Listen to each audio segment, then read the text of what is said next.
এইবিলাক ভেটি এইটো গোটেই পিটনি আছে। পিটনিত ফল মূলৰ খেতি কৰিব নেকি? হয়, আপুনি ঠিকেই শুনিছে।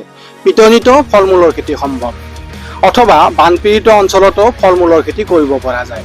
কিন্তু এয়া কেনেকৈ সম্ভৱ সেই কথা জানিবলৈ আজি আমি আহিছিলোঁ আমলিঘাটৰ ডক্টৰ সঞ্জীৱ শৰ্মাৰ ওচৰলৈ। তেখেতৰ পিটনি থকা এটা বৃহৎ এলেকা ফল মূলৰ বাগিচালৈ ৰূপান্তৰিত কৰিছে। আহক আমি সেই বিষয়ে সবিশেষ জানো। আপুনিও পাৰিব, আজিয়েই মন বান্ধ। আপোনালোকে দেখা এই ডাঙৰ পুখুৰীটো এসময়ত পিটনি আছিল।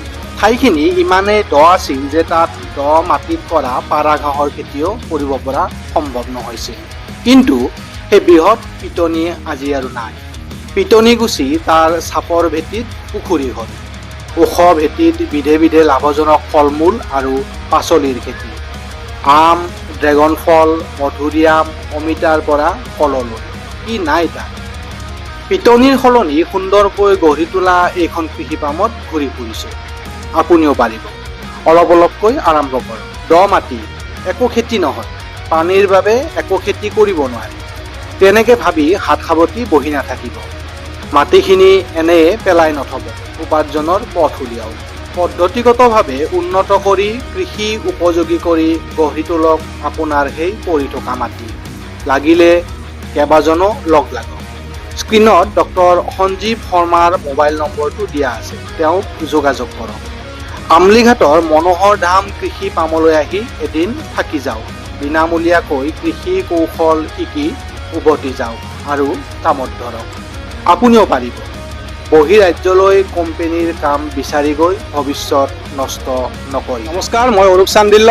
মোৰ ইউটিউব চেনেল অৰূপছ নৰ্থ ইষ্ট ষ্টৰিজলৈ আপোনালোকক স্বাগতম জনাইছোঁ। জানো যে ফল মূলৰ যিটো খেতি সেইটো ওখ মাটিতহে হয়, কিন্তু আপুনি ইয়াত যিটো কৰিছে যে এইখিনি সময়ত বহুত দ ঠাই আছিল, কিন্তু তাত আপুনি ভেটি তুলিছে ওখকে।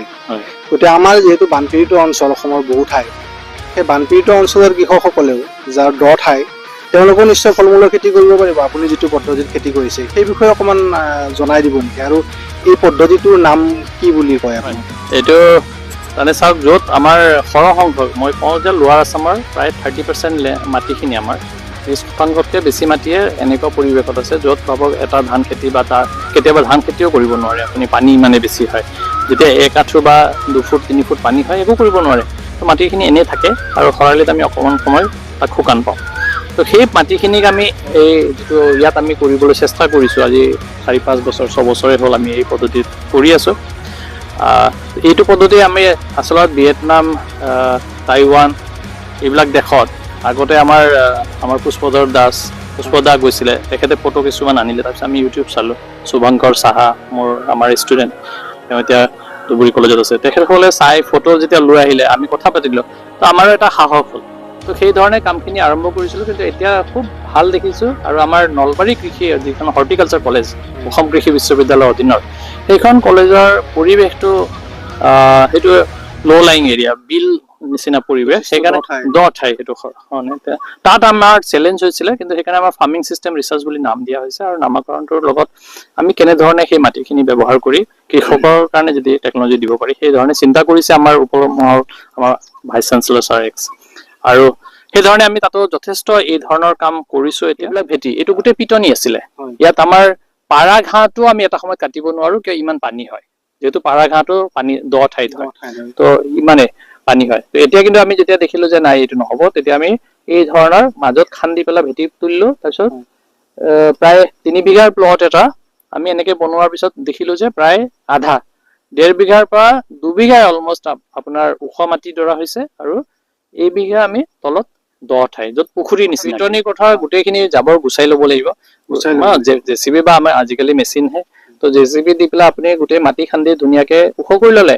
ভাবক আমাৰ 3 ফুট দ আছিলে, আমি তাত আৰু 3 ফুট খান্দি দিলো, দটো আৰু বেছি দ কৰি পানী গোটেই বছৰ পানী ৰোৱা নিচিনা হ'ল, পুখুৰী হৈ গ'ল। আৰু সেই 3 ফুট ইফালে আনি জাপি দিয়াৰ কাৰণে এইটো আৰু পিটনিখন প্ৰথমে চাফা কৰি ল'ব লাগিব। তাৰ পৰা মাটিখিনি উঠাই নিৰ্দিষ্ট মানে জোখ আছে, জোখৰ মতে আমি মাটিখিনি উঠাই ল'লো। উঠাই লোৱা এতিয়া আপুনি ইয়াত 3 বিঘা আছিল, 3 বিঘা আছিল। তাৰ পৰা 1.5 বিঘা মাটিত আম কৰিব পাৰিছে।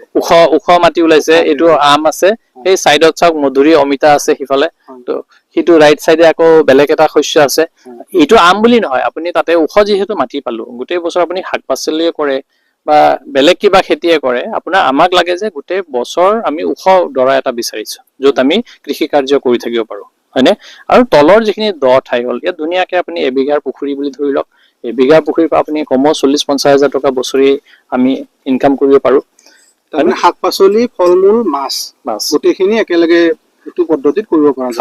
আৰামত কৰিব পাৰি গোটেই বছৰ আপুনি। আৰু কৃষি কাৰ্যত মানে আমাৰ কি হয়, সেই মানুহজন গোটেই বছৰত কাম নাথাকে কাৰণে বেলেগৰ তাত কাম কৰিবলৈ যাবলগীয়া হয়। আপোনাৰ ঘৰতে ইমান ঠাই ওলাই যাব য'ত আপুনি নিজে ব্যস্ত হৈ 2 টকা বেছিও উপাৰ্জন কৰিব আৰু ঘৰতে কাম কৰিব পাৰিব। তাৰমানে আমি গোটেই বছৰ যদি এজন কৃষকে উপাৰ্জন বা আয় যদি আহিব লাগে, তেতিয়াহ'লে এই পদ্ধতিটো নিশ্চয় যথেষ্ট ভাল বুলি কম।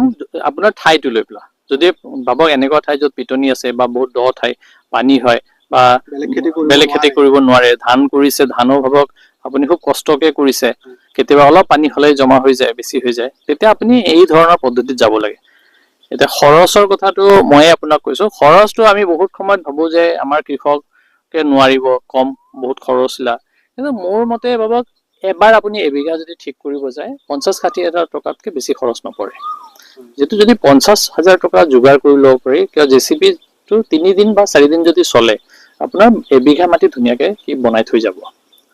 তো এবিঘা সেই 50 হাজাৰ খৰচ কৰাৰ পিছত কিন্তু আপুনি খৰচ কৰাৰ লগে লগে আপুনি যদি অমিতা দি দিয়ে, আপুনি এবছৰত সেই 50 হাজাৰ নহয় 2 লাখ টকা ওলাই আহিব। তাৰমানে আমি শাক পাচলি খেতি কৰিব পাৰো, অমিতা খেতিও কৰিব পাৰো, আপুনি যিটো ইয়াত আম কৰিছে, আম লগাব পাৰো, ড্ৰেগন কৰিব আপুনি মানে ওখ মাটিত যিকোনো যি শস্য কৰিব পাৰো সেইখিনি আমি ইয়াতে কৰিব পাৰো। আৰু ইয়াততো মাছ থাকিল, আৰু আমি ইয়াতে আছিলে, এতিয়া নাই, লাও চাং দি পেলাই আমি হেন্দালি দি পেলাই গোটেই পুখুৰীৰ ওপৰত লাও দিছিলো। সেইটো আপুনি সেইটোতো খুব সহজ, আপুনি ইয়াৰ পৰাই মটৰ এটা দি পেলাই পাম্প দি পেলাই পানী কৰিব পাৰিব। তো এইটো এটা খুব ভাল পদ্ধতি। আমাৰ কৃষকৰ যদি কাৰোবাৰ জানিবলগীয়া থাকে, আমাৰ হৰ্টিকালচাৰ কলেজ নলবাৰী তালৈ আহিব পাৰে বা আমাৰ ইয়াতো আহি চাব পাৰে।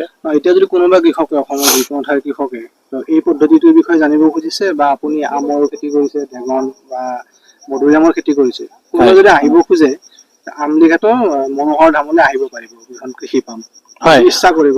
নিশ্চয় আমি অহাই নহয়, আমিতো এনেকেও কৈছো আমাৰ ঘৰৰ ফালৰ পৰা যে এদিন তেখেতসকলে আহি, মানে এজন কৃষক যদি কোনোবাই বিচাৰে, আহি পেলাই এদিনৰ কাৰণে থাকিব পাৰে। প্ৰশিক্ষণ মানে আমি হাতে কামে, আৰু আমি যিখিনি কৰো ভাবক তেনেকে নিজে থাকি শিকি গৈ নিজৰ ঠাইত কৰিব পাৰিব। আমি সেইটো কাৰণে এতিয়ালৈকে একো পইচাৰ কথা কোৱাই নাই, বিনামূলীয়াকে আহি আমি যি খাওঁ, খালি আমি যেনেকে থাকো আমাৰ লগত থাকিব লাগিব।